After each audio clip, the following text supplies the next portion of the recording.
Roller coaster ride, hands up in the sky, take you on a ride, love to feel the high, we can start again. But generally for a warm-up, how I do it is I like to do a lot of trot, do a long slow warm-up, then I do my jumps, and then I like to have 10 minutes of no jumping before I go in the box. So that's a way to get their heart rate down, because I don't want their heart rate up when I'm coming to the box, right? So that's kind of like how I do it, is I try to time it out to where I have 10 minutes before. I might jump like one jump before I go, but typically they have that rest period, and then I'm taking deep breaths while I come to the box. So that's how it starts. And then we go on to the first spin. So it's really important as we go you'll see people won't just be staying in the middle of the lane. They're going to be moving from like one side of the rope to the other to kind of shave off time. Because anytime you walk your course, you're going to look back and see that straightest line is how you can save seconds. It can be really important because our first minute marker is like after 4B. So when we get up there, so we have to cover all this ground in 1 minute. Generally, I start off kind of slow because I've run here lots of times. So I tend to be slow and like we'll hit a minute up there. So I'm like, got to kind of get moving and really get in gear, because it's kind of, you almost want to be like la la la, find a rhythm, but you got to kind of come out attacking in the beginning. Okay.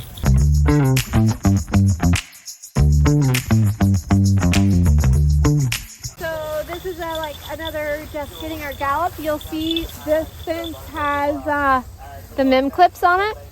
So this table will in fact collapse if they hit it hard enough in that front. So it's meant to help keep from those rotational falls. But anytime you see those yellow clips, and you see they have like a spare one for if a horse knocks it, they can change it out really fast. So it's just a safety device that's helped a lot. But it's a big table. So, phew, yeah, you want to find a good shot to it. And now we've just that first minute, it's just they're galloping, right? So that big table to this big table, my horse is going to be pretty aggressive. And I have this combination coming up. And this is kind of the first spot really where horses like see the massive group of people. So on a greener horse, sometimes they shrink, which is never a good feeling. Kazi does not shrink. He's going to be dragging me that way. So you'll see I'm really going to have to sit him on his hind end after this fence. And he's probably going to shake his head to tell me no. But because that log is fairly vertical, I'm going to really set him on his hind end so I can get a nice shape in there, because see to the left of that yellow M&M, that corner fence, the left of the yellow, so that's where I'm riding to. So as soon as I jump into that 4A, my 4AB is that big corner, big right-handed corner right on the lip of the ground. So this, anytime you guys also see a black stripe on the red flags, that is a black option. So that means that we have an option for B. So the direct and the fastest route is going to be to jump 4A, get a point of turn, hit that lip of ground, power up, and jump that right-handed corner and keep going. The longer route is, you see that tree kind of straight ahead from 4A? Yep. There's that corner there.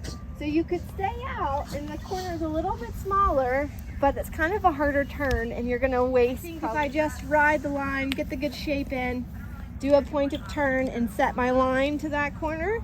And the biggest thing is, because we have that terrain, and knowing your horse a little bit, mine will want to jump up that hill, but then there's a stride like right before, so they can pad in close. So it's like locking them in and getting them to see it. So you kind of see where Lucine is walking, like where they're walking the line.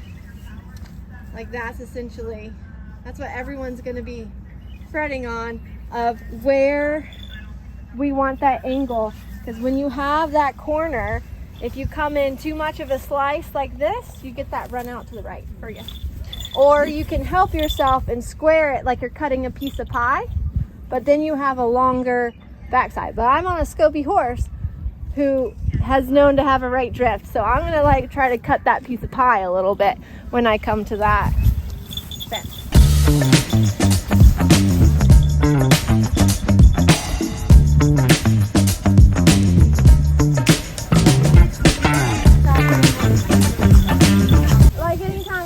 up, I like to be you want the balance right. You can come in fast and hot as long as your balance is here.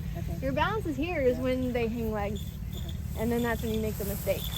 So we want them galloping up here. You can come in faster in that balance versus if they get a little here, that's when you'll get in trouble at those fences. And it's not trainable. So I think it's very intense. It's very doable. It's just very intense. So you got to come out of the box very focused until you're in through the finish. So there's no place really for you to be like, oh, it's a let up. You don't sit. No. Yeah, Exactly. So the coffin is fairly early on in the course. So this is gonna probably cause some problems. So again, we have black flags. Okay, so this is where it's really important to know everything. Even this jump right here, this is an A. So if you come in and you have a stop at this first sucker, you can come around and do like the really long route. But my plan is to come in, jump A, we go down, we jump the ditch, and then it's gonna be 2 strides over the house and then 1 stride to that angle brush. So that angle on that brush looks pretty severe from here. It actually looks a lot better when you get to walk up on it. It's more so in front of them, but it is an accuracy question. So that's where you want to make sure that you have that outside rein. That feeling of blocking that door and like putting your horse on railroad tracks kind of, because I'm pretty confident with my horse. He's a good coffin horse. And what that means is like he's very brave about the ditches. So if we think about it, we're coming down this hill a little bit. We've done that big table. Now you're gonna have to have a gear change. So we're gonna be from galloping this way, and mine's gonna go, no. He's gonna shake his head and tell me no, and I'm gonna be like, stop it. And put your hind end down and get that really show jump canter. That's what we want. Like you're gonna think like you're jumping a 6-foot vertical. It's kind of the feeling. So you're gonna come in and you want to do that work a little soon, but not too soon so you're not wasting time, right? That's the trick. So coming down, I'm probably going to ask him to sit down right at that equestrian event sign, kind of wrap him around my leg, so then I can leave him alone and keep the power.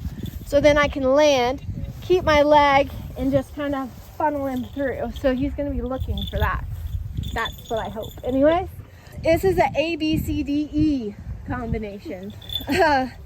And again, it's just kind of about knowing your horse in it. But I think it's gonna ride well. I think it's gonna be hard and it's gonna catch some horses for sure.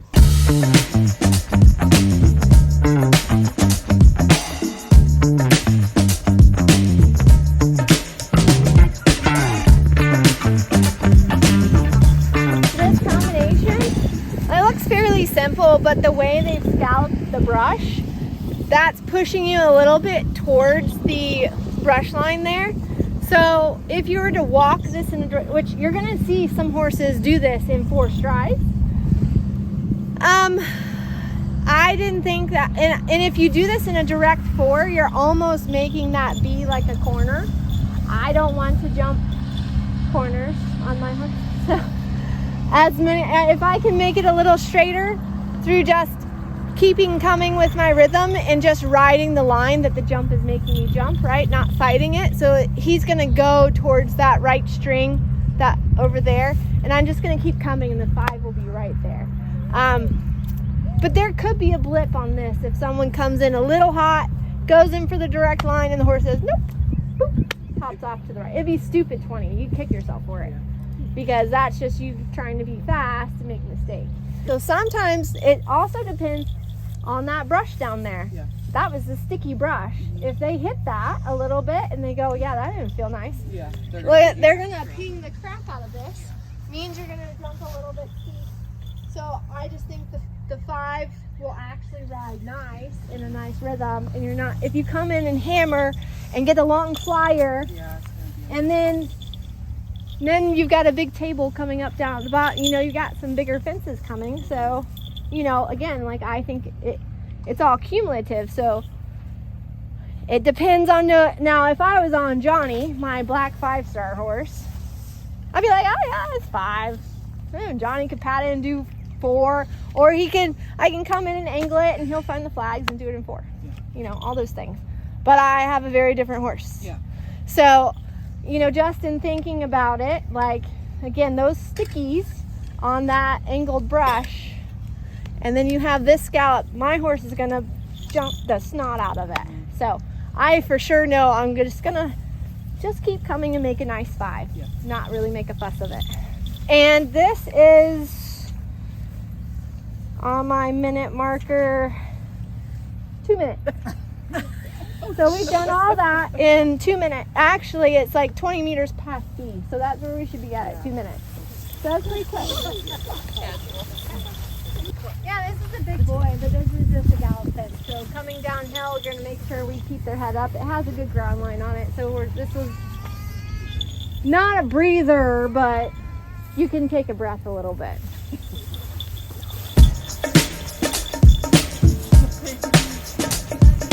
This should ride in a nice 5.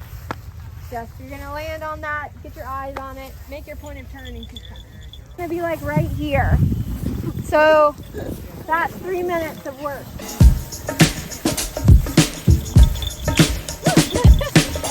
Remember I talked about in the beginning like our lines, right? So we're gonna hug that right side of that string and we're almost gonna jump this a little bit right to left. That'll make us just a couple more seconds faster. But again, the ground's kind of going off this way, so I kind of want to be like right here when I jump this fence. But you don't want to be like middle of the track, because that would be slow. So again, we've made that loop. We had the water. We did a couple of those tables, and so they're galloping on that a little bit longer stride. We're not going to dial them down as much as we did when we were at the coffin, but you're going to make them come into a little bit of shape, have some power, and it feels like a roller coaster ride. Like, these are probably like my favorite rides when it's done right, because it's like, woo, roller coaster. This should go in a nice 4. You might see some horses doing a 5 here, even so, just because of every horse is different with how they feel the ground. And again, like they've had a fair amount with the hill so far, so their stride's gonna be a little bit more open, but that 4 should ride just right. And again, it's like a feeling of putting them on railroad tracks. You don't want to pull one rein or the other. You're gonna come in, kind of think like you're driving a bicycle, right? And going like this, instead of when people go like this, when the horse cocks their head and the shoulder runs out. Okay. So yeah, this should ride nice. And then what we do is we head down towards that table to our bank. So I'm going to get you guys go to the crossing, and then we'll just meet over there.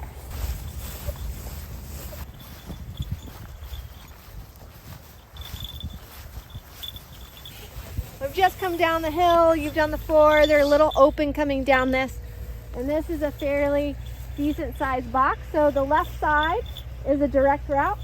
So you would jump the brush box, and it's a nice 5 up that to a bounce over the house. I'm on a pretty powerful horse, so I'm pretty confident like to get in close to that bank and he'll just power me out. Some horses, they need to be careful where they get their power from going fast and being flat. You don't want that. Fergus. There's nothing good. Sir. You don't want a horse getting there flat and long at up banks. Who is it? Someone asked me, was my least favorite jump or up bank? The thing about riding an up bank is it's so much better to ride positive to a deeper distance, like you're riding to a 6 foot tall vertical. So this, to me, I'm gonna make sure my horse sits down on his bum so I can ride, sit up with my body, keep my leg on, and as soon as he jumps up that bank, I'm gonna be like hammering on him a little bit to kind of get out over that box, because the box is significantly tall. Now the longer route to do, which I don't want to do because there's a lot of turning, is this 13A, and this is if you're worried about the bounce. You turn left, jump up that B, and then turn right over that box. That to me is a lot of turning. And it's just, yeah, it's a time killer. It's a lot better just to get your horse back, ride that 5, be positive, and keep kicking out. However, if you have that glance off of C, you can come around and just jump that box. That's to the outside. So this is another frangible. So we've got our clips on here. So this is something we have to make a mental note of to make sure we got that nice gallop up that hill. Don't want to make a mistake there to get a stupid frangible, right? So this is all we have here. It's just a nice table. The 5-star has to do all the rest of that stuff. We're going to be riding towards the door of that to set up for our angle, but we're coming downhill and that's fairly vertical. So for me and my horse, I have to make sure I don't allow any of that right drift that he has. I have to really maintain straightness or else it's going to make my tube super long. And then after we come down, we really have to, we don't have a lot of time coming to that wiener dog because we have that's our next combination, and being very accurate on how we jump that dog sets up for how we jump the corner.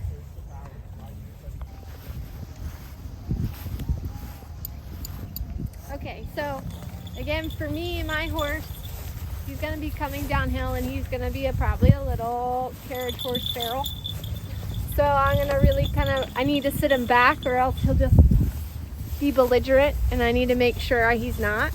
So I'm going to really sit him down here, make sure I'm square to this dog. If anything, maybe a little right to left, because if you were to make a mistake here, and the horses know home is that way, right? So you got to be careful they don't land and kind of go home, because if you do that, that sets up that corner to be caca. So if we jump that, if you jump this a little bit right to left, you can come way out if they land and you're on their head a little bit, or if they stumble, you can swing out and come back to it. Versus if you go in a little hot, cut that line, you're stuck, and then you'll get a stupid 20.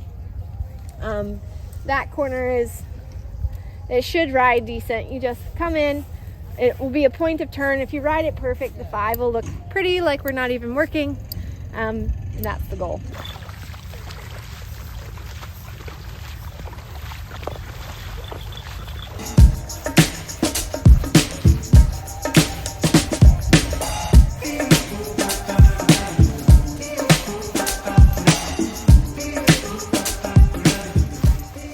Nearing the end of the course and coming to fence 19, which is a fairly large table, but this should be a pretty good jump for the horses to prepare for our second to the last combination here, which is that brush to the narrow brush in 3 strides, and that's right at our last minute marker at minute 6, as then we head down to our final combination of the course and heading towards the finish. You can see where Leslie is walking, that's the direct route. So again, he's talking about coming in and angling it a little bit to get that point of turn to that corner. So you don't want to come in too direct or they'll just glance off, and then that'll really suck. Just suck so close to home. So this is where Derek is really keeping us on our toes, because generally you get through there and you're like, okay, cool, a couple more gallop fences and we're home. Yeah, money. No. So I'm still a little bit on the fence of whether I'm brave enough to take the inside line on my horse to get him to do that point of turn there. Or the other thing is I can come and do the little bit longer route, which gives me a little bit more time to set up my point of turn to that corner. That doesn't mean I need to just come in faster and out of balance. I still need to respect it just enough, but it just means I'm going to be a little slower if I take that outside line. So I'm paranoid about left-handed corners at the end of the course. I'm gonna think about it for a while. And again, riding these courses is really taking in how your horse is feeling. Are they getting more confident as they're going? Are they getting bolder? Are they reading the lines? Is it getting easier? Or is it getting harder? Is it getting harder to bring them back? Is it, because at the end of the day, first and foremost, you need to be safe. And if that means coming in 30 seconds slow, fine. Better than on the floor. It's a matter of if I can technically get them in the right spot. So that's where I get nervous, because you don't want to mess up when your horse is really trying hard, right? So then you feel like you've done them a disservice for jumping really big obstacles for us, right? So it's just going to be based on being instinctual, being in the moment, and trying to make sure I ride the line that I intend in the correct balance that my horse needs. And then after that, we have another fairly stout table, and then to our finish, which is the horseshoe. So again, I can't really take a breath until I'm over that horseshoe. But I think it's a good course. I think it's rideable. For me, it's just not taking anything for granted, riding every single jump and paying attention to my horse and how he is feeling. My horse has felt pretty keen and pretty fresh all weekend, so I'm hoping he'll just be like, let me at it. You always have to respect the last fence, always. And for me, I'm hoping this is the good prep for my horse to do the 4 long. If I can get through this, I should feel pretty confident for that. So there we go. Good luck. Thank you.